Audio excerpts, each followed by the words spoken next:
Que la paix, si possible, soit sur vous.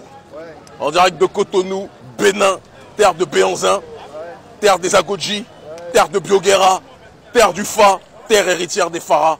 Nous sommes plus que jamais là. Comme vous le savez, en cette magnifique journée, nous nous réveillons et la météo annonce coup d'État au Gabon. La météo géopolitique au XXIe siècle annonce coup d'État au Gabon. Il y a 3 jours ou 2, je ne me souviens même plus, j'avais prévenu Ali Bongo qu'il était le prochain sur la liste. Et bing badaboum, ceci n'a pas manqué. Aujourd'hui, le nouvel homme fort est le général Olingi, d'accord, qui était le boss de la garde présidentielle d'Ali Bongo. Nous disons au frère Olingi qu'il a 2 options. Soit donner la voix et soit donner le pouvoir à Ondo, qui était le candidat de l'opposition, ou alors de suivre la voie de ceux que nous connaissons, en l'occurrence évidemment les entités telles qu'Assimi Goïta ou Ibrahim Traoré. Dans les 2 cas, tant que la voie de la souveraineté du peuple est respectée, tant que la voie de l'autodétermination de la résistance au colonialisme est respectée, nous serons à ses côtés.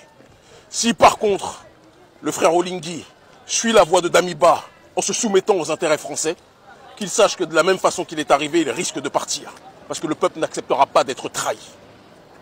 Nous disons et nous encourageons le frère Olingi à suivre la voie de l'autodétermination, à suivre la voie d'Assimi Goïta, à suivre la voie d'Ibrahim Traoré. Et nous serons plus que jamais à ses côtés.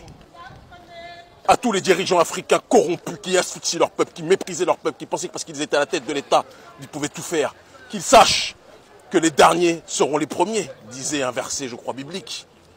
Eh bien, jusqu'à preuve du contraire, nous sommes à Taméry aujourd'hui, au XXIe siècle.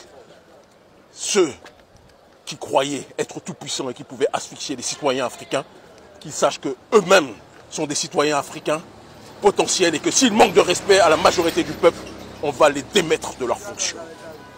Nous n'appelons pas à la violence, mais nous appelons à l'intelligence. Respectez le peuple.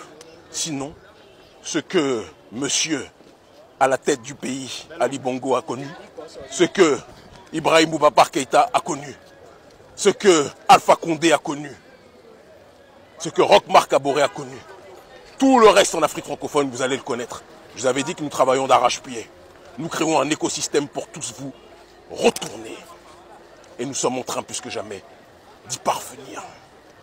L'Afrique libre ou la mort, nous vaincrons. Ils commencent tous à comprendre.